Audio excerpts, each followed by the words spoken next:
আসসালামু আলাইকুম। আয়শা বায়োলজিক্যার থেকে আয়শা আপু চলে আসছি এইচএসসি 26 এবং 27 সালের ছাত্রছাত্রীদের জন্য। আশা করছি অনেক অনেক ভালো আছে এবং আজকে আমি একটা গুরুত্বপূর্ণ টপিক নিয়ে হাজির হয়েছি, ক্রোমোজোম। আমরা এর আগে ক্রোমোজোম দিয়েছি, ক্রোমোজোমের ফার্স্ট অংশ, এবং আজকে আমরা অনেক গুরুত্বপূর্ণ, সবচেয়ে গুরুত্বপূর্ণ অংশ আজকে ক্রোমোজোমের গঠন পড়ব। আমরা ক্রোমোজোমটা অনেক বড়, তো এটাকে ভালোভাবে বোঝানোর জন্য তিনটা ভাগে ভাগ করেছি। ফার্স্ট অংশটা আমরা গত ক্লাস নিয়েছি, বেশ কয়েকদিন আগে হয়েছে, অবশ্য 3-4 দিন আগে হয়ে গেছে, মাঝখানে একটু গ্যাপ ছিল। আজকে আমি নিচ্ছি ক্রোমোজোমের গঠন মাঝখানের পার্টটা, এবং আগামী বুধবারে কিন্তু আমাদের ক্রোমোজোমটা শেষ হয়ে যাবে ইনশাআল্লাহ। তারপরে সপ্তাহ থেকে আমরা নিউক্লিক অ্যাসিড শুরু করব। তো আমরা ক্রোমোজোম নিয়ে কথাবার্তা বলি, তাহলে শুরু করি। আমরা ক্রোমোজোমের এই পিকচারগুলো সবাই জানি যে নিউক্লিয়াসের মধ্যে, একটা কোষে নিউক্লিয়াসের মধ্যে এরকম ক্রোমোজোম থাকবে, এবং ক্রোমোজোমের মধ্যে এরকম কি থাকে, ডিএনএ থাকে, এবং ডিএনএ পিতামাতার বৈশিষ্ট্য সন্তানে বহন করে নিয়ে আসে, এবং যার কারণে আমাদের পিতামাতার মতনই আমরা দেখতে হই অনেকটা, তাই তো? এবং পিতামাতার বৈশিষ্ট্যগুলো কিন্তু আমাদের মধ্যে চলে আসে। তাহলে এখন আমরা শুরু করি সেই ক্রোমোজোমের গঠন নিয়ে। ক্লাস কে কে করছো অবশ্যই একটু লাইক কমেন্ট করবা, হাই হ্যালো দিতে পারো, এবং ভিডিওটা শেয়ার করতে পারো, তোমার ফ্রেন্ডরা ক্লাসটা দেখে উপকৃত হবে ইনশাআল্লাহ। তাহলে ফার্স্টে আমি চলে আসি যে একটা ক্রোমোজোমের গঠনে তুমি কি দেখতে পাবে। আসলে ক্রোমোজোমের গঠনে আমরা কি কি দেখতে পাই, মনে করো আমরা একটা কোষের মধ্যে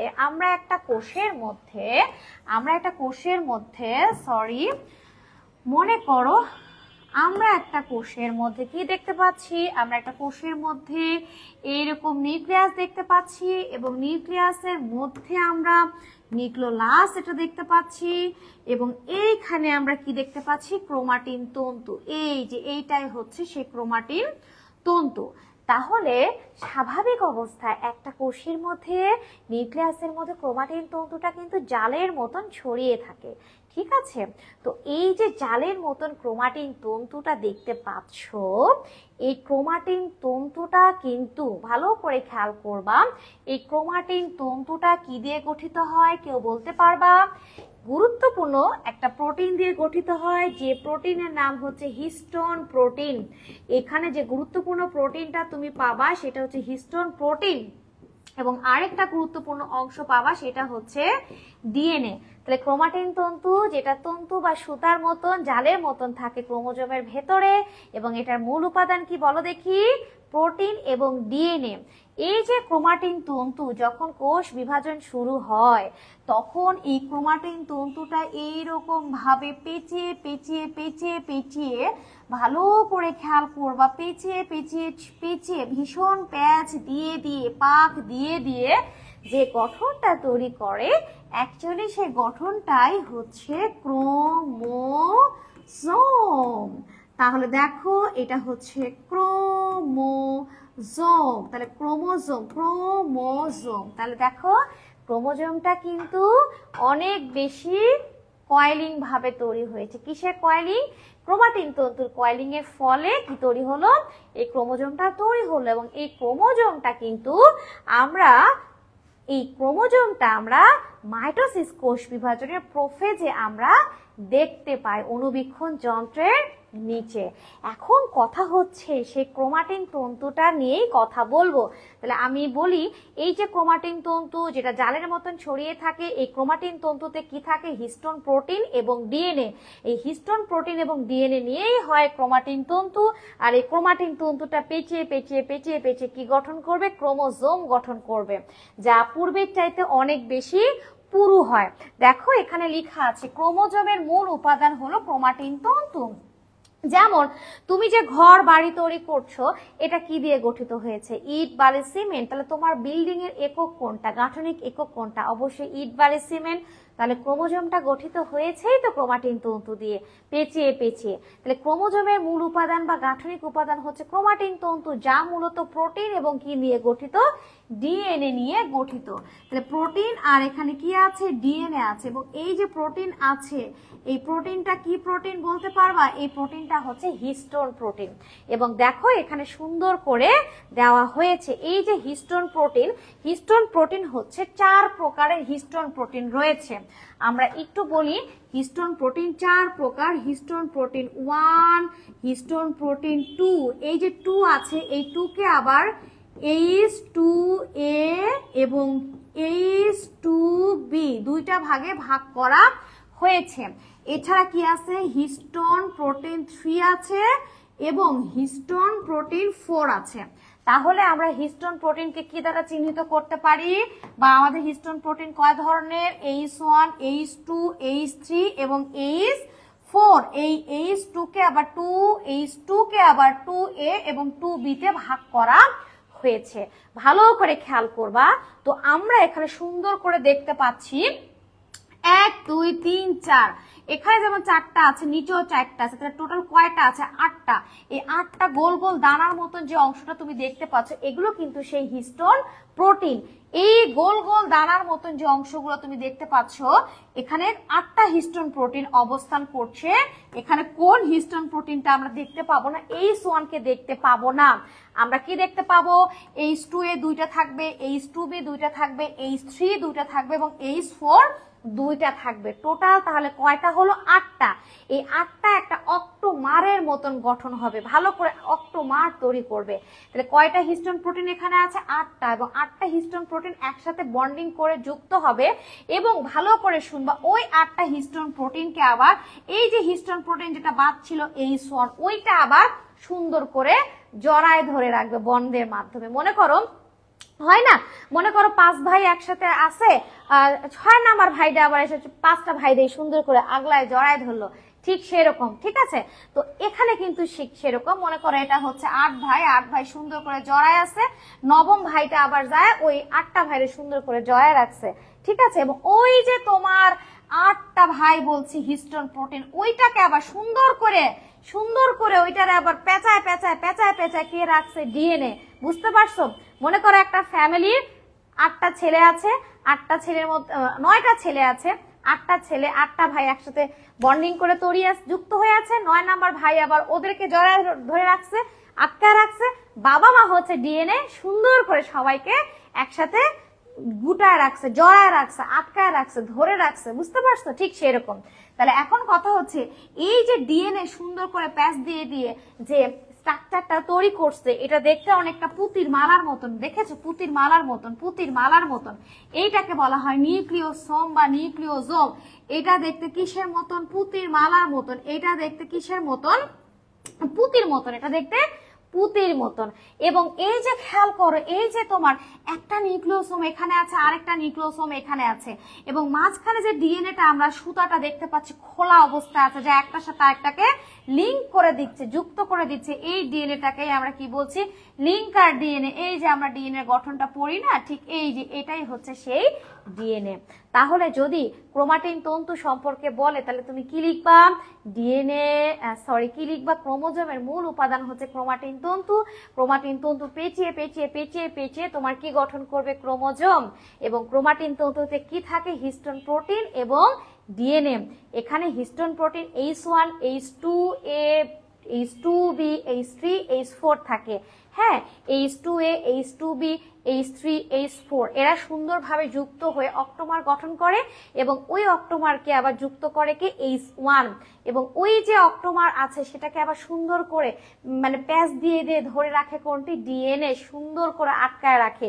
এবং এক একটা দেখতে পুতির মালার মতন মনে হয়, সেটাকে আমরা কি বলবো, নিউক্লিওজোম বলবো। সেটাকে আমরা কি বলবো, নিউক্লিওজোম বলবো। তাহলে নিউক্লিওজোম কোথায় পাওয়া যায়, ক্রোমাটিন তন্তুতেই পাওয়া যায়। ভালো করে শুনবা, ক্রোমাটিন তন্তুতেই পাওয়া যায়। এবং ক্রোমোজোমের গাঠনিক এককটাই হচ্ছে ক্রোমাটিন তন্তু। ক্রোমোজোমের গাঠনিক এককটাই হচ্ছে ক্রোমাটিন তন্তু। তাহলে এই ক্রোমাটিন তন্তু সম্পর্কে আমরা এতটুকু পড়লাম। এখন কথা হচ্ছে রঞ্জক পদার্থ ধারণ করছে কি করছে না। রঞ্জক পদার্থ, কালার যা অন্যকে রঙিন করে সেটাকে কি বলা হচ্ছে, রঞ্জক পদার্থ বলছে। তো এই যে রঞ্জক পদার্থ ধারণ করছে কি করছে না, বা ধারণ করলে কালারটা কতটুকু হচ্ছে, হালকা নাকি গাঢ়, হ্যাঁ, তার উপর ভিত্তি করে এই যে ক্রোমাটিনটা আমরা বললাম না, সেই ক্রোমাটিনকে আমরা কয় ভাগে ভাগ করেছি, 2 ভাগে ভাগ করেছি। একটা হচ্ছে ইউক্রোমাটিন এবং আরেকটা হচ্ছে হেটারোক্রোমাটিন। ভালো করে শুনবা। তাহলে ক্রোমাটিন তন্তুতে প্যাচ কেমন আছে তার উপর ভিত্তি করে ক্রোমাটিন তন্তুকে আমরা কয় ভাগে ভাগ করেছি, আমরা ক্রোমাটিন তন্তুকে 2 ভাগে ভাগ করেছি।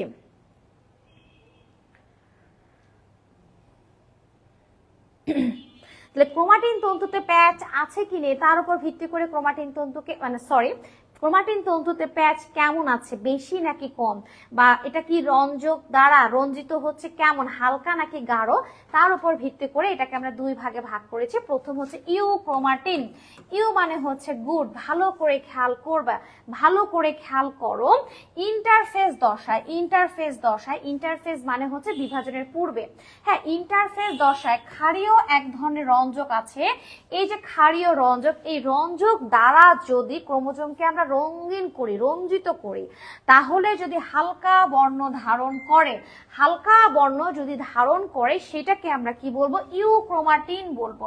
তাহলে ইউক্রোমাটিন একটু খেয়াল করে দেখলে বুঝতে পারবা যে এখানে কিন্তু কালারটা হালকা হয়েছে, এবং এই যে ইউক্রোমাটিনে এই যে এটা এই অংশটা হচ্ছে ইউক্রোমাটিনের অংশ। একটু ভালো করে খেয়াল করো, এখানে কিন্তু কি দেখতে পাচ্ছ, এখানে কিন্তু ক্রোমাটিন তন্তুতে প্যাচ কম, অল্প প্যাচ, এবং এই ক্রোমাটিন তন্তু অল্প প্যাচ মানে ক্রোমাটিন তন্তুটা ঢিলে ঢালা ভাবে আছে, ডিএনএটাও একটু ঢিলে ঢালা ভাবে আছে, এবং এইখানে যে ডিএনএ থাকে সেটা অধিক পরিমাণে ডিএনএ থাকে, এবং এই ডিএনএটা কিন্তু বংশগতিতে সক্রিয়, মানে এই ডিএনএ থেকে তোমার কি তৈরি হবে, এমআরএনএ, এবং সেই এমআরএনএ থেকে কি তৈরি হবে, প্রোটিন তৈরি হবে, ট্রান্সলেশনের মাধ্যমে প্রোটিন তৈরি হবে, এবং যা বংশগতিতে কি করবে, সক্রিয় ভূমিকা পালন করবে। তাহলে ইউক্রোমাটিন মানে কি, আমরা কি বলবো, ইন্টারফেজ দশায় ক্ষারীয় রঞ্জকে যে ক্রোমাটিনটা রঞ্জিত হলে হালকা বর্ণ ধারণ করবে সেই ক্রোমাটিনকে আমরা কি বলছি, ইউক্রোমাটিন। এবং এই যে ইউক্রোমাটিন এখানে হালকা ধারণ করেছে, এবং ইউক্রোমাটিনে ক্রোমাটিন তন্তুটা প্যাচ কম দিবে, ঢিলে ঢালা ভাবে থাকবে, এবং এখানে ডিএনএর পরিমাণটা অনেক বেশি এবং সক্রিয় ডিএনএ থাকবে, যেখান থেকে এমআরএনএ তৈরি হবে এবং এমআরএনএ থেকে প্রোটিন তৈরি হবে। তার মানে এটা বংশগতিতে খুবই গুরুত্বপূর্ণ ভূমিকা পালন করবে। এবং পরবর্তীতে আমরা বলছি হেটারোক্রোমাটিন। হেটারোক্রোমাটিন মানে হচ্ছে বিপরীত ঘটনা। একটু খেয়াল করে দেখো, এই যে এই জায়গাটা বেশ গাঢ় হয়ে গেছে, তাই না? আমরা যদি ক্ষারীয় রঞ্জক দ্বারা রঞ্জিত করি তাহলে এই অংশটা একেবারে গাঢ় বর্ণ ধারণ করছে, এই জন্য এটাকে আমরা কি বলছি, হেটারোক্রোমাটিন। এবং তুমি খেয়াল করে দেখলে বুঝতে পারবা এইখানে ক্রোমাটিনটা অনেক বেশি প্যাচ দিয়ে একেবারে শক্তপুক্ত ভাবে প্যাচ দিয়েছে, হ্যাঁ আটোসাটো ভাবে ক্রোমাটিনটা প্যাচ মানে পাকাইতে পাকাইতে পাকাইতে পাকাইতে ফোল্ডিং করতে করতে, দড়ি যদি তুমি বেশি পাকাও, বেশি প্যাচ দাও তাহলে কি হয়ে যায়, মানে শক্ত হয়ে যায় না, ঠিক সেরকম। বা চুলের বিনুনি আছে না, আমরা বিনুনি যদি শক্ত করে টাইট টাইট করে বাঁধি তাহলে অনেক বেশি কি একদম শক্ত হয়ে থাকে না, ঠিক সেরকম। তো এখানে ক্রোমাটিন তন্তুটা অনেক বেশি কুণ্ডলিত হয়েছে, অনেক বেশি প্যাচ দিয়ে দিয়ে কয়েলিং করে করে একেবারে শক্ত হয়ে গেছে মনে করো, এবং এইখানে ডিএনএর পরিমাণটা খুবই কম থাকে, এবং থাকলেও তা হচ্ছে নিষ্ক্রিয় ডিএনএ। আর এই নিষ্ক্রিয় ডিএনএ থেকে কিন্তু কোনো কি হয় না, কোনো এমআরএনএ তৈরি হয় না।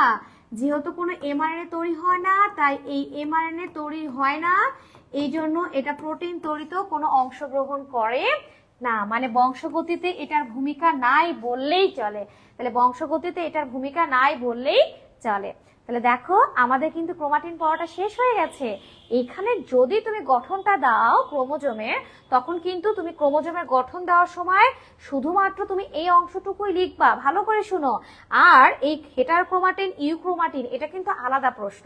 যদি প্রশ্ন করা হয় যে ক্ষারীয় রঞ্জকে রঞ্জিত হওয়ার উপর ভিত্তি করে ক্রোমাটিন তন্তু কত প্রকার এবং কি কি, তখন তুমি এটা আলাদা প্রশ্নের জন্য অ্যান্সার করতে পারবা।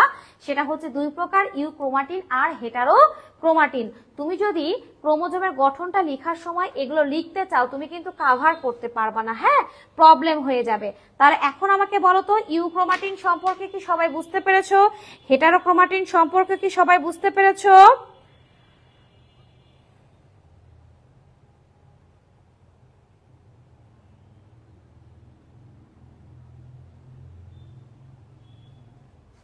সবাই বুঝতে পেরেছো? আশা করছি সবাই বুঝতে পেরেছো। আমার মনে হয় তোমরা সবাই বুঝতে পেরেছো। সবাই বুঝতে পেরেছো? ইউক্রোমাটিন এবং হেটারোক্রোমাটিন সবাই বুঝতে পেরেছো? ইউক্রোমাটিন এবং হেটারোক্রোমাটিন সবাই কি বুঝতে পেরেছো? আশা করছি সবাই বুঝতে পেরেছো। তারপরে আমরা দ্বিতীয় অংশে চলে যাই। আমরা ক্রোমোজোমের প্রথম পয়েন্ট পড়েছি ক্রোমাটিন, এবার আমরা দ্বিতীয় পয়েন্টটা পড়বো, এটা হচ্ছে দ্বিতীয় নাম্বার পয়েন্ট, সেটা হচ্ছে ক্রোমাটিড। সেটা হচ্ছে ক্রোমাটিড। এই ক্রোমাটিডটা আসলে কি ভালো করে খেয়াল করবা। ওই যে আমরা দেখলাম না যে ক্রোমোজোমটা পেঁচিয়ে পেঁচিয়ে কি গঠন করলো, ক্রোমাটিন তন্তুটা পেঁচিয়ে পেঁচিয়ে ক্রোমোজোম তৈরি করলো। ভালো করে খেয়াল করবা কি তৈরি করলো, ক্রোমোজোম তৈরি করলো। এখন কথা হচ্ছে আমরা একটা ক্রোমোজোম দেখতে পাচ্ছি, এটা হচ্ছে ক্রোমোজোমের একটা অংশ, এটা আরেকটা অংশ। এখানে আমরা একটু ভালো করে দেখি, এটা হচ্ছে ক্রোমোজোমের একটা অংশ, এটা হচ্ছে আরেকটা অংশ, এটা সেন্ট্রোমিয়ার, দুইটা বাহু দেখতে পাচ্ছি। আচ্ছা, বাহু কি সেন্ট্রোমিয়ার কি এটা আমরা আরেকটু পরে পড়ছি, সমস্যা নেই। তো এখন এই যে ক্রোমোজোম, এটা হচ্ছে একটা ক্রোমোজোম দেখানো হচ্ছে যার কোনো ক্রোমাটিড তৈরি হয়নি। তাহলে ক্রোমাটিডটা কি, ক্রোমাটিডটা আসলে কি, এই সেন্ট্রোমিয়ার একটাই থাকবে, এটা কিন্তু বিভক্ত হবে না। লম্বালম্বি ভাবে ক্রোমোজোমটা কি হয়ে যাবে, বিভক্ত হয়ে যাবে। ঠিক আছে, লম্বালম্বি ভাবে বিভক্ত হওয়ার ফলে এই যে একটা ক্রোমাটিড দেখতে পাচ্ছ, এখানে আরেকটা ক্রোমাটিড তৈরি হচ্ছে। তাহলে লম্বালম্বি ভাবে এটা একটা ক্রোমাটিড, এটা আরেকটা ক্রোমাটিড। তাহলে কয়টা ক্রোমাটিড পেলাম, দুইটা ক্রোমাটিড পেলাম। তাহলে ভালো করে খেয়াল করো, এই যে ক্রোমাটিডটা কি, ক্রোমাটিডটা হচ্ছে মাইটোসিস কোষ বিভাজনের প্রোফেজের শেষে ক্রোমোজোম যখন লম্বালম্বি ভাবে বিভক্ত হবে, ভালো করে শুনবা, সেন্ট্রোমিয়ার ব্যতীত এই লম্বালম্বি ভাবে যখন বিভাজন হবে এবং একটা থেকে দুইটা অংশ তৈরি হবে, মানে একটা এখানে যে বৈশিষ্ট্যগুলো আছে ক্রোমোজোমের, ডিএনএ গুণাগুণ সব এর মধ্যে পার হয়ে যাবে, মানে একই হবে, কপি তৈরি হয়ে যাবে। ঠিক আছে, এখানে যা হবে এখানেও তাই হবে। এরকম যখন দুইটা পার্ট তৈরি হয়ে যাবে একটা ক্রোমোজোমের লম্বালম্বি ভাবে অংশ, সেটাকে আমরা কি বলছি, ক্রোমাটিড বলছি। যেমন দেখো আমরা এখানে দুইটা ক্রোমাটিড দেখতে পাচ্ছি, এটা হচ্ছে একটা ক্রোমাটিড, এটা আরেকটা ক্রোমাটিড, দুইটা ক্রোমাটিড। এবং এই ক্রোমাটিডে যা গুণাগুণ থাকবে এই ক্রোমোজোমের এই পার্টটা তো সেম একই গুণাগুণই থাকবে। এবং এরা হচ্ছে সিস্টার ক্রোমাটিড, এরা হচ্ছে সিস্টার ক্রোমাটিড। সিস্টার ক্রোমাটিড কাকে বলা হয়, একই ক্রোমোজোমে যদি দুইটা ক্রোমাটিড থাকে তখন তাকে আমরা সিস্টার ক্রোমাটিড বলবো। ভালো করে খেয়াল করবা। এবং এই সিস্টার ক্রোমাটিড দুইটা, এই একটাই কিন্তু সেন্ট্রোমিয়ার থাকছে, ভালো করে শুনবা। তাহলে একটা সেন্ট্রোমিয়ার আছে, সেন্ট্রোমিয়ারে বিভক্ত হয়নি, কিন্তু কি হয়েছে, ক্রোমোজোমটা লম্বালম্বি বিভক্ত হয়ে দুইটা ক্রোমাটিডে পরিণত হয়ে গেছে। এবং এই যে দুইটা ক্রোমাটিড, ভালো করে খেয়াল করবা, দুইটা ক্রোমাটিড কিন্তু সেন্ট্রোমিয়ারের সাথে লেগে থাকে এবং এটা সমান্তরাল ভাবে, এই যে একটার সাথে আরেকটা এরকম সুন্দরভাবে, মানে একটার সাথে আরেকটা এরকম সুন্দরভাবে সমান্তরাল ভাবে অবস্থান করবে। এবং যখন এটা মেটাফেজ দশা আসবে তখন ক্রোমোজোমের সেন্ট্রোমিয়ার লম্বালম্বি বিভক্ত হয়ে ক্রোমাটিড দুইটা আবার কি হয়ে যায়, পৃথক হয়ে যায়। এবং এই ক্রোমাটিড একটা অপত্য ক্রোমোজোম তৈরি করে, এই ক্রোমাটিড আরেকটা অপত্য ক্রোমোজোম তৈরি করে। ঠিক আছে, তাহলে দেখো এখানে দেওয়া আছে মাইটোসিস কোষ বিভাজনের প্রোফেজ পর্যায় শেষে ক্রোমোজোম প্রথম দেখা যায়, কারণ তখনই আমরা অনুবীক্ষণ যন্ত্রের নিচে প্রথম ক্রোমোজোম দেখতে পাই। এবং প্রোফেজের শেষের দিকে কিন্তু ক্রোমাটিড তৈরি হয়ে যায় এবং মেটাফেজ পর্যায়ের শেষে এই ক্রোমাটিডটা লম্বালম্বি ভাবে সেন্ট্রোমিয়ার সহ বিভক্ত হয়ে আলাদা ক্রোমাটিড তৈরি করে, যেখান থেকে আলাদা ক্রোমোজোম তৈরি হয়। প্রতিটি ক্রোমাটিড দুইটা করে ক্রোমোজোম গঠন করবে এবং প্রতিটি ক্রোমোজোমে দুইটি ক্রোমাটিড থাকবে এবং ওই দুইটা ক্রোমাটিড পরবর্তীতে আবার দুইটা ক্রোমোজোমে কনভার্ট হয়ে যাবে। ঠিক আছে, এটা কোন পর্যায়ে হয়ে যাবে, অ্যানাফেজ পর্যায়ে হয়ে যাবে। কোন পর্যায়ে, অ্যানাফেজ পর্যায়ে হয়ে যাবে। 3 নাম্বার পয়েন্টটাতে আমরা চলে আসি, এটা হচ্ছে 3 নাম্বার পয়েন্ট। 3 নাম্বার পয়েন্টে আমরা কি বলছি, সেন্ট্রোমিয়ার বলছি। কি বলছি, সেন্ট্রোমিয়ার বলছি। সেন্ট্রোমিয়ারটা আসলে কি, দেখো একটু ছোট্ট করে দেখাই। এই যে ক্রোমোজোম, ক্রোমাটিন পেঁচিয়ে পেঁচিয়ে পেঁচিয়ে পেঁচিয়ে এই যে ক্রোমোজোমটা তৈরি করছে, ভালো করে খেয়াল করো, এই যে ক্রোমোজোম তৈরি করছে, এই ক্রোমোজোমের সময় আমরা একটা অঞ্চল দেখতে পাবো, একটা অঞ্চল যে জায়গাটা অরঞ্জিত, মানে যেটা কোনো রং নিবে না, সেই অরঞ্জিত অংশটাকে, স্থানটাকে আমরা কি বলবো, সেন্ট্রোমিয়ার। এবং এইটাকে আমরা সেই সেন্ট্রোমিয়ার বলছি। কি বলছি, এইটাকে আমরা সেন্ট্রোমিয়ার বলছি। এই জায়গাটা কোনো রং নিবে না, অরঞ্জিত থাকবে, এটাকে আমরা সেন্ট্রোমিয়ার বলছি। এবং ভালো করে খেয়াল করবা, এই যে সেন্ট্রোমিয়ার, এই সেন্ট্রোমিয়ার দিয়ে কিন্তু দুইটা ক্রোমাটিড পরস্পরের সাথে সুন্দরভাবে সমান্তরাল ভাবে যুক্ত থাকবে। ঠিক আছে। এবং এই সেন্ট্রোমিয়ারে একটা খাঁজ দেখা যায়, এই যে খাঁজ গর্তের মতন একটা অংশ, এইটাকে আমরা কি বলবো, প্রাইমারি কনস্ট্রিকশন, বা এটাকে বাংলায় কি বলা হবে, মুখ্য কুঞ্চন, মুখ্য কুঞ্চন বলা হবে। তাহলে আমি যদি এই সেন্ট্রোমিয়ারটাকে এইভাবে দেখাই, তাহলে এটা হচ্ছে ক্রোমোজোমের দুইটা পাশ আমরা দেখতে পাচ্ছি। এখন কথা হচ্ছে, আমি এখানে একটা ক্রোমোজোম দেখিয়েছি, সো আমি একটা সেন্ট্রোমিয়ার দেখিয়েছি। সেন্ট্রোমিয়ারটাকে আমি একটু অন্য কালারে দেখাই, তোমরা ভালো বুঝতে পারবা। এই যে, তাহলে এখানে কিন্তু একটা ক্রোমোজোমের একটাই সেন্ট্রোমিয়ার আছে, কিন্তু কখনো কখনো একটা ক্রোমোজোমের একটার পরিবর্তে দুইটা সেন্ট্রোমিয়ারও থাকতে পারে, কখনো কখনো সেন্ট্রোমিয়ার তিনটাও থাকতে পারে, আবার কখনো কখনো কোনো ক্রোমোজোমের সেন্ট্রোমিয়ার নাও থাকতে পারে, সেগুলো হচ্ছে অস্বাভাবিক ক্রোমোজোম। আমরা সামনের দিনে এগুলো নিয়ে পড়াশোনা করব, ক্রোমোজোমের প্রকারভেদে আমরা এটা পড়বো ইনশাআল্লাহ। এবং সেন্ট্রোমিয়ারটা কিন্তু একটু লম্বাটে হয়, ঠিক আছে, এবং এখানে একই ডিএনএ বারবার রিপিট থাকে, একই ডিএনএ এখানে বারবার কি থাকে, রিপিট থাকে, এখানে একই ডিএনএ বারবার রিপিট থাকে, ঠিক আছে, একই ডিএনএ বারবার কি থাকে, রিপিট থাকে। তাহলে ভালো করে শুনো, সেন্ট্রোমিয়ারটা কি, ক্রোমোজোমে সব জায়গায় রং নিবে, কিন্তু এই জায়গাতে কোনো রং নিবে না, এটা একটা অরঞ্জিত স্থান, এটা হচ্ছে ফার্স্ট পয়েন্ট। এবং এই জায়গায় খাস দেখা যায়, যে খাসকে আমরা প্রাইমারি কনস্ট্রিকশন বলছি, প্রাইমারি কনস্ট্রিকশন, ভালো করে শুনবা। এবং এই সেন্ট্রোমিয়ার দিয়ে ক্রোমাটিড দুইটা পরস্পর সুন্দরভাবে সমান্তরালভাবে যুক্ত থাকবে। এই যে সেন্ট্রোমিয়ার, এই সেন্ট্রোমিয়ারটা একটা ক্রোমোজোমে একটাই থাকে, এটা আদর্শ ক্রোমোজোমের বৈশিষ্ট্য।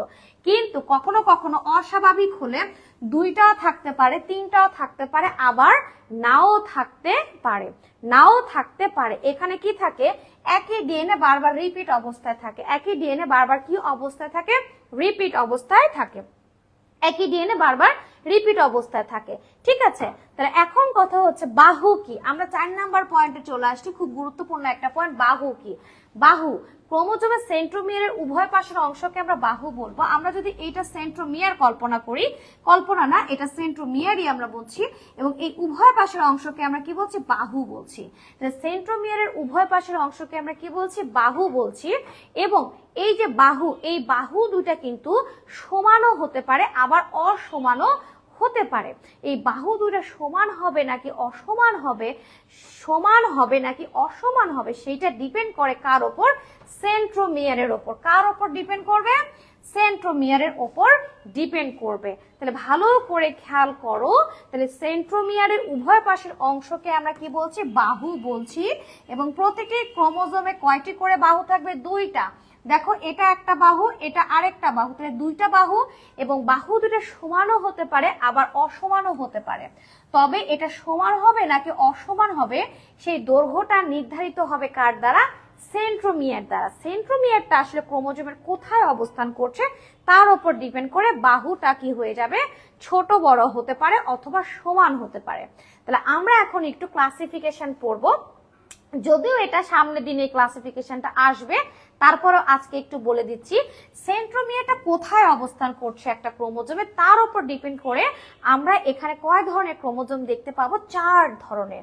প্রথমটা হচ্ছে মেটাসেন্ট্রিক। মনে করো একটা ক্রোমোজোমের সেন্ট্রোমিয়ারটা যদি একেবারে মিডিল বরাবর থাকে, দেখো মাঝখানে বরাবর আছে, সো এক্ষেত্রে ক্রোমোজোম কেমন হবে, মিডিল বরাবর আছে, তার মানে সেন্ট্রোমিয়ার মাঝে আছে, সো বাহু দুইটা কিন্তু সমানই আছে, বাহু দুইটা সমান আছে, এবং দেখতে কোন অক্ষরের মতন হবে, ভি অক্ষরের মতন।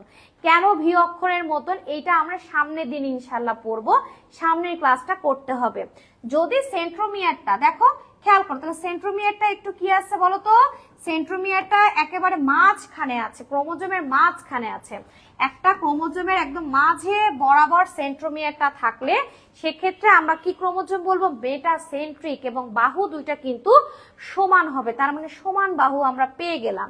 কিন্তু মাঝখান থাকার কথা, সেখান থেকে একটু এক পাশে সরে গেছে, তাহলে কিন্তু সেন্ট্রোমিয়ারটা এক পাশে যেহেতু সরে গেল, মাঝখানে তো নেই, তাহলে কিন্তু বাহু আর দুইটা সমান হবে না, ছোট বড় হয়ে যাবে, এবং দেখতে এল অক্ষরের মতন হবে। কেন এল অক্ষরের মতন, এটার ব্যাখ্যাটা সামনের দিন পড়বো ইনশাআল্লাহ। তারপরে দেখো আমরা 3 নাম্বারটা, এটা হচ্ছে অ্যাক্রোসেন্ট্রিক।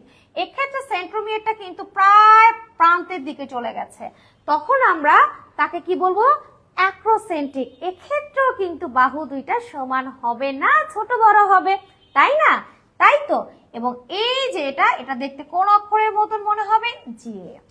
সেন্ট্রোমিয়ারটা যদি একেবারেই প্রান্তে চলে যায় তখন কিন্তু সেটাকে আমরা কি বলবো? টেলোসেন্ট্রিক। প্রান্তে চলে গেছে তো সেক্ষেত্রে কিন্তু তুমি একটা বাহুই দেখতে পাবা, হ্যাঁ, এবং একটা বাহু খুবই লম্বা বড় দেখতে পাবা, আরেকটা নেই বললেই চলে, এবং দেখতে ইংরেজি কোন অক্ষরের মতন? আয়ের মতন মনে হবে।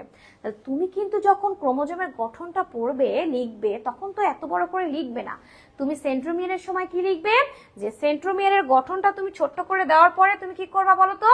এই যে সেন্ট্রোমিয়ারের গঠনটা তুমি দিয়ে দিলা, সেন্ট্রোমিয়ারের গঠনটা তুমি এতটুকু দেওয়ার পরে কি লিখবা? সেন্ট্রোমিয়ারের অবস্থান অনুযায়ী এই বাহুগুলো কি হতে পারে? ছোট বড় হতে পারে, সমান অসমান হতে পারে, এবং এটাকে আমরা মেটাসেন্ট্রিক, সাবমেটাসেন্ট্রিক, অ্যাক্রোসেন্ট্রিক, টেলোসেন্ট্রিক ক্রোমোজোমে ভাগ করতে পারি। এতটুকু লিখলেই কিন্তু হয়ে যাবে, ঠিক আছে, এক্সট্রা দিতে হবে না। এরপরে আমরা মোস্ট একটা ইম্পর্টেন্ট অংশ পড়বো, সেটা হচ্ছে কাইনেটোকোর। কি পড়বো? কাইনেটোকোর। ক্লাসটা কেমন বুঝতে পারছো কিনা আমাকে অবশ্যই একটু জানাবে। ক্লাসটা বুঝতে পারছো তো? ক্লাসটা কি সবাই বুঝতে পারছো? ক্লাসটা সবাই বুঝতে পারছো? আচ্ছা, আশা করছি সবাই বুঝতে পারছো ইনশাআল্লাহ। কাইনেটোকোর, মজার বিষয় হচ্ছে সেন্ট্রোমিয়ার, প্রাইমারি কনস্ট্রিকশন, কাইনেটোকোর, হ্যাঁ, এটা কিন্তু একই অংশেই দেখা যাবে, একটা জায়গাতে, ঠিক আছে, একটা অংশে।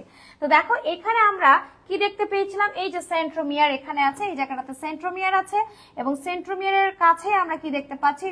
অঞ্চল দেখতে পাচ্ছি, একটা অঞ্চল, এই যে এটাকে আমরা কি বলছি? কাইনেটোকোর বলছি। এবং এই কাইনেটোকোর থেকে কি তৈরি হয়? মাইক্রোটিউবুল।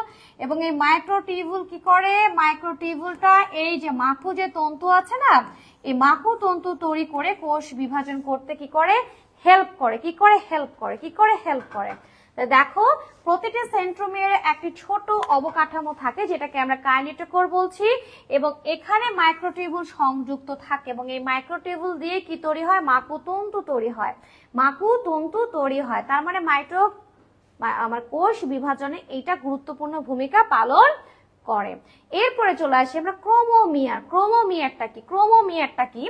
আমরা মনে করো একটা ক্রোমোজোমের কথা কল্পনা করছি, এই যে আমরা ক্রোমোজোম, এখন এই ক্রোমোমিয়ারটা হচ্ছে যদি মিওসিস কোষ বিভাজনের কথা আমরা কল্পনা করি, তখন এই ক্রোমোজোমে ছোট ছোট গুটি গুটি কিছু বস্তু আমরা দেখতে পাই। ছোট ছোট গুটি গুটি বস্তু, মনে করা হয় যে এখানে ডিএনএটা গুটি গুটি হয়ে থাকে, পেঁচিয়ে পেঁচিয়ে ডিএনএটা এরকম হয়ে থাকে। তো এই যে গুটি গুটি অংশ দেখা যায়, এটাকে আমরা কি বলছি? ক্রোমোমিয়ার বলছে। কি বলছে? ক্রোমোমিয়ার। এবং এটাকে ইডিওমিয়ারও বলা হয়ে থাকে। কি বলা হয়ে থাকে? এটাকে ইডিওমিয়ারও বলা হয়ে থাকে। তাহলে ক্রোমোমিয়ারটা দেখা যাচ্ছে কিন্তু মিওসিস কোষ বিভাজনের। এবং এই যে মিওসিস কোষ বিভাজন, এই কথাটা তোমাকে উল্লেখ করতে হবে। তোমার কিন্তু মাইটোসিস লিখলে হবে না, এটা মিওসিস লিখতে হবে, ঠিক আছে? তাহলে আমাদের ক্রোমোমিয়ারটা কমপ্লিট। এবার আমরা গুরুত্বপূর্ণ একটা অংশে যাচ্ছি, সেটা হচ্ছে সেকেন্ডারি কনস্ট্রিকশন। মনে করো এই ক্রোমোজোমের আমরা একটা কনস্ট্রিকশন দেখতে পেয়েছি, এটা হচ্ছে প্রাইমারি কনস্ট্রিকশন। আবার ক্রোমোজোমের বাহু দেখতে পাচ্ছি, পরে আরেকটা কনস্ট্রিকশন দেখতে পেয়েছি, দ্বিতীয়বার দেখতে পেয়েছি, তাই এটাকে আমরা কি বলবো? Secondary constriction. তাহলে প্রথম যে কনস্ট্রিকশন আছে মুখ্য কুঞ্চন, যেটাকে আমরা সেন্ট্রোমিয়ার বলছি, এই মুখ্য কুঞ্চন বা সেন্ট্রোমিয়ার ব্যতীত যখন আরেকটা কনস্ট্রিকশন দেখা যাবে তখন আমরা সেটাকে কি বলবো? Secondary constriction. কি বলবো? Secondary constriction. একটা ক্রোমোজোমে কিন্তু সেকেন্ডারি কনস্ট্রিকশন একটাও থাকতে পারে, আবার কিন্তু একাধিকও থাকতে পারে। এবং এই যে সেকেন্ডারি কনস্ট্রিকশন আমরা বলছি, এই সেকেন্ডারি কনস্ট্রিকশনের সাথে কি লেগে থাকে? নিউক্লিওলাস লেগে থাকে। কি লেগে থাকে? নিউক্লিওলাস। এই জন্য এটাকে আমরা কি বলে থাকি? নিউক্লিওলাস, তোমার হচ্ছে নিউক্লিওলাস পুনর্গঠন অঞ্চল, এটাকে আমরা নর বলে থাকি। কি বলে থাকি? নর। নিউক্লিওলাস পুনর্গঠন অঞ্চল বলে থাকি। কি বলে থাকি? নিউক্লিওলাস পুনর্গঠন অঞ্চলও বলে থাকি। কাকে? সেকেন্ডারি কনস্ট্রিকশনকে এটা বলে থাকি, কারণ সেকেন্ডারি কনস্ট্রিকশন নিউক্লিওলাস তৈরি করতে সাহায্য করে। এবং মানুষের 5 জোড়া নিউক্লিওলাস পুনর্গঠন অঞ্চল রয়েছে। আমাদের কতটা নর আছে? 5 জোড়া ক্রোমোজোমে নর আছে।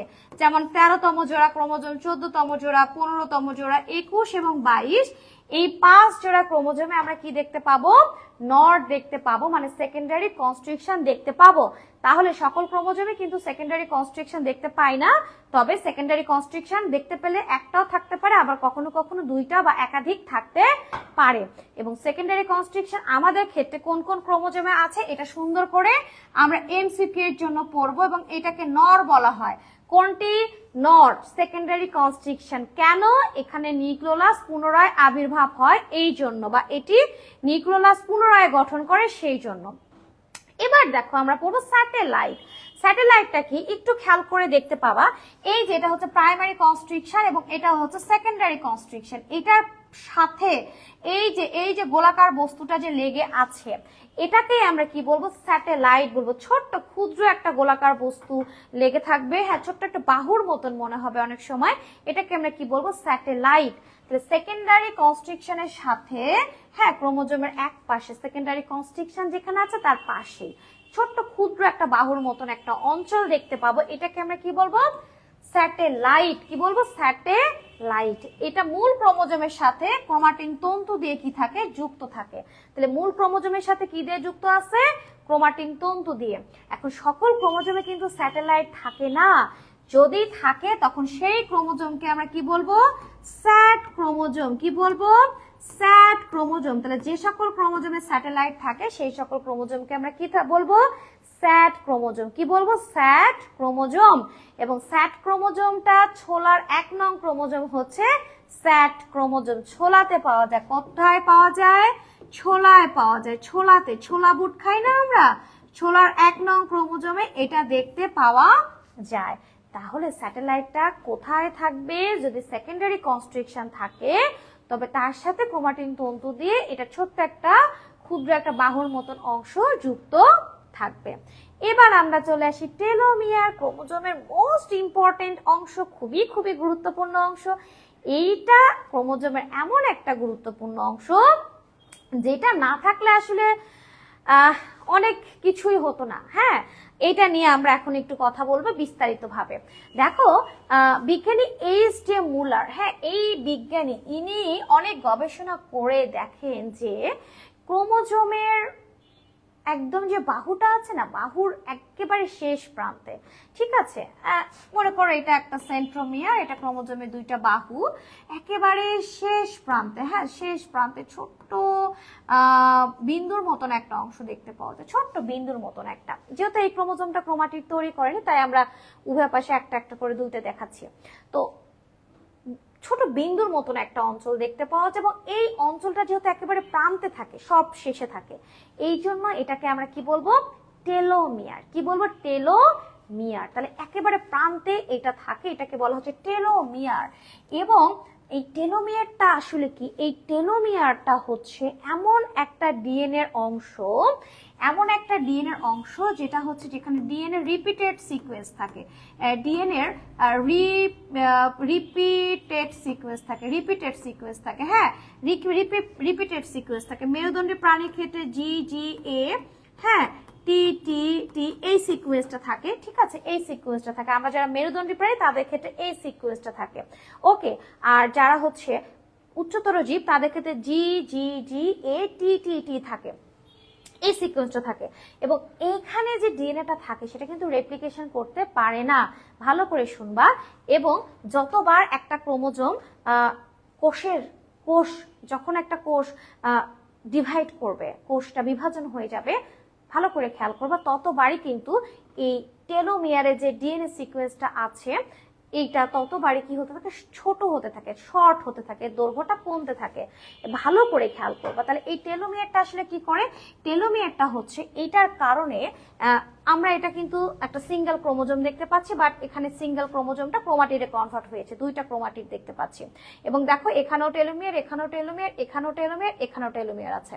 এই টেলোমিয়ারটা তাহলে একেবারে প্রান্ত দেশে থেকে কি করে? বিকর্ষণ সৃষ্টি করে, যেন এই 2টা বাহু বা প্রান্ত, 2টা অংশ ক্রোমোজোম কখনো একটার সাথে আরেকটা যুক্ত হতে না পারে। এবং এরা কি করে, এরা আরো গুরুত্বপূর্ণ কাজ করে, সেটা হচ্ছে টেলোমারেজ এনজাইম তৈরি করে। এবং এই টেলোমারেজ এনজাইমটা আমাদেরকে বুড়িয়ে যেতে থেকে আমরা যেন অনেক বেশি বুড়া না হই, আমাদের জরা জীর্ণ রোধ করতে আমাদের কি করে, দারুণভাবে সাহায্য করে। কিন্তু দুঃখের বিষয় হচ্ছে এই যে টেলোমিয়ার, এখানে যে ডিএনএ সিকোয়েন্সটা থাকে এটা কিন্তু রেপ্লিকেশন করতে পারে না। মানে বুঝো, যেহেতু রেপ্লিকেশন করতে পারে না, তাহলে কি হবে, যতবারই কোষ বিভাজন হবে, ক্রোমোজোম যতবারই বিভাজন করছে ততবারই এটা শর্ট হতে থাকে। এবং মনে করা হয় জন্মের সময় আমরা 8000 বেস পেয়ার নিয়ে জন্মাই, আমাদের জন্মের পর যখন 35 বয়স হয় তখন এটার সংখ্যা কমে 3000 হয়ে যায় বেস পেয়ার। 65 বছর যখন আমাদের হয় তখন এটা কমে আরো কমে যায়। এবং দেখো এটা কিন্তু কমতেই আছে। তার মানে এই যে টেলোমিয়ারের যে বেস পেয়ার, এটা দেখে কিন্তু আমরা আমাদের কি করতে পারি, বয়সটা নির্ধারণ করতে পারি যে আমাদের বয়স আসলে কতটুকু। ঠিক আছে, বুঝতে পারছো তো আমাদের বয়স কতটুকু, এটা বোঝার জন্য আমরা কি করব, এটা বোঝার জন্য আমরা টেলোমিয়ারের যে ডিএনএ বেস পেয়ার আছে সেটাকে আমরা নির্ণয় করে দেখবো যে আমাদের কত বেস পেয়ার আছে। তাহলেই আমরা বুঝতে পারবো যে আমাদের বয়সটা কেমন। এবং এই যে তোমার টেলোমিয়ার, এই টেলোমিয়ার যে টেলোমারেজ এনজাইমটা ক্ষরণ করে, এটা কিন্তু এই লোবস্টার, যারা হচ্ছে লোবস্টার মানে তো জানো এক ধরনের ক্রাস্টাসিও প্রাণী, অনেক বড় বড় হয় চিংড়ির মতন, এদের ক্ষেত্রে খুব বেশি অ্যাক্টিভ, শক্তিশালী, যার কারণে তারা কিন্তু লং টাইম 80, 90, 100 বছর পর্যন্ত কিন্তু বেঁচে থাকতে পারে। এবং আমাদের এক ধরনের কোষ থাকে ক্যান্সার সৃষ্টিকারী কোষ, যদি ক্যান্সার হয় তাহলে হেলা সেল বলে। এই হেলা সেলের যে টেলোমিয়ার, এইটা কিন্তু অনেক বেশি শক্তিশালী, যার কারণে এই হেলা সেলকে আমরা কি বলি, মানে অমর সেল বলি, যার কোনো মৃত্যু নাই। তাহলে টেলোমিয়ার বিষয়টা বুঝতে পেরেছো? ছোট্ট করে বলি, টেলোমিয়ার হচ্ছে ক্রোমোজোমের দুই প্রান্তে থাকবে ছোট্ট বিন্দুর মতন একটা অংশ, ক্রোমোজোমের মধ্যে বিকর্ষণ তৈরি করে পরস্পর বাহুগুলোকে একসাথে যুক্ত হতে দেয় না, বা একটা ক্রোমোজোমের সাথে একটা ক্রোমোজোমকে যুক্ত হতে দেয় না। এবং এখানে ডিএনএ রিপিটেড সিকোয়েন্স থাকবে, মেরুদণ্ডী প্রাণীর ক্ষেত্রে জি জি এ টি টি টি থাকবে, আর যদি তোমার উদ্ভিদ হয় তাহলে জি জি জি এ টি টি টি এই সিকোয়েন্সটা থাকবে। এবং এটার কোনো রেপ্লিকেশন সম্ভব না, যতবারই কোষ বিভাজন হবে ততবারই এটা কি হতে থাকবে, ছোটখাটো হতে থাকবে। জন্মের সময় এখানে বেস পেয়ার থাকবে 8000, 35 বছর বয়সে হয়ে যাবে 3000, এবং 65 বছরে এটা হয়ে যাবে কত, 1535। এটা 35 বছর হ্যাঁ ঠিক আছে। তাহলে এই তো মোটামুটি এতটুকু সুন্দর করে পড়ে ফেলতে হবে। এবং এটা আমাদেরকে মানে এটা আমাদের বুড়া হয়ে যাওয়া থেকে আমাদের কি করে, জরাজীর্ণতার হাত থেকে রক্ষা করতে সাহায্য করে। ঠিক আছে, তার মানে আমাদের যদি এই টেলোমিয়ারটা অনেক বেশি শক্তিশালী হতো, আমাদের টেলোমারেজ এনজাইমটা অনেক বেশি যদি কাজ করতে পারতো, তাহলে হয়তো আমরা অনেক ইয়াং থাকতে পারতাম, তাই না? তবে এটা সম্ভব না, হ্যাঁ, অতটাও সম্ভব না যতটা আমরা মনে করছি। তাহলে ম্যাট্রিক্সটা কি এবং পেলিকলটা, এটা পড়লেই আমাদের শেষ হয়ে যাবে। প্রথমে আমরা পেলিকল বলি। মনে করা হয় ক্রোমোজোমের চারপাশে একটা আবরণ আছে, এই যে আবরণ দ্বারা ক্রোমোজোম আবৃত থাকে, এটাকে আমরা কি বলছি, পেলিকল বলছি। কিন্তু পরবর্তীতে এটার অস্তিত্বকে সম্পূর্ণভাবে কি করা হয়, অস্বীকার করা হয়। মানে মনে করা হয় যে পেলিকল বলে আসলে ক্রোমোজোমে কিছুই নেই।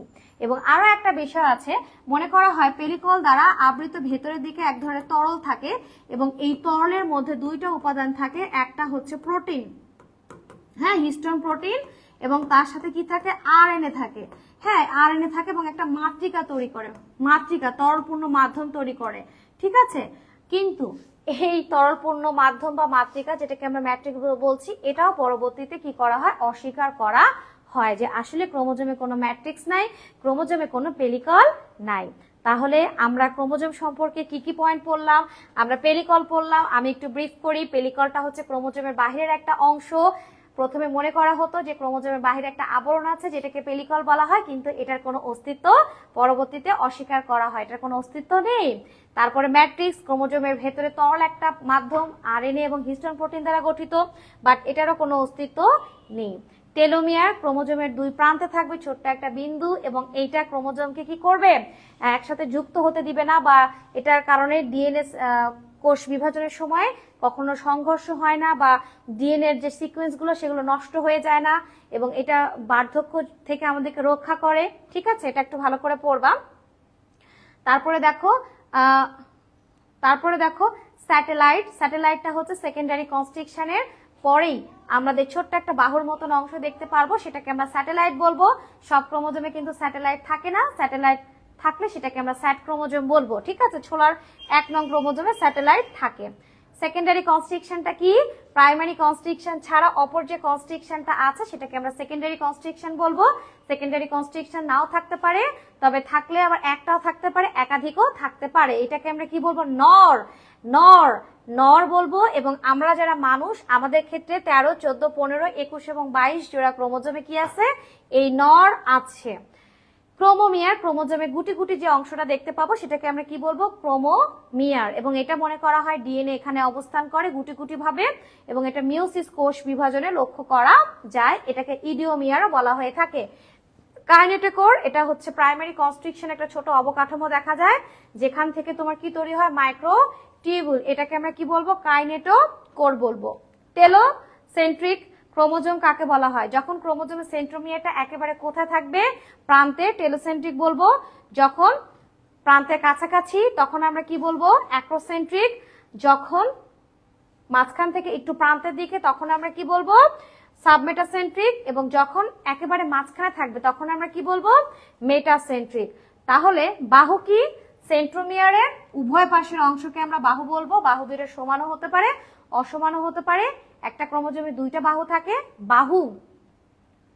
একটা ক্রোমোজোমে 2টা বাহু থাকে, কখনো কখনো একটাও থাকতে পারে। ঠিক আছে, এই যে বাহুর দৈর্ঘ্য কেমন হবে তা ডিপেন্ড করবে কার ওপর? সেন্ট্রোমিয়ারের ওপর। সেন্ট্রোমিয়ার কি? ক্রোমোজোমের যে অরঞ্জিত অংশটা দেখতে পাবো সেটাকে আমরা সেন্ট্রোমিয়ার বলবো। এখানে খাস থাকে, সেটাকে প্রাইমারি কনস্ট্রাকশন বলা হয় বা মুখ্য কুঞ্চন।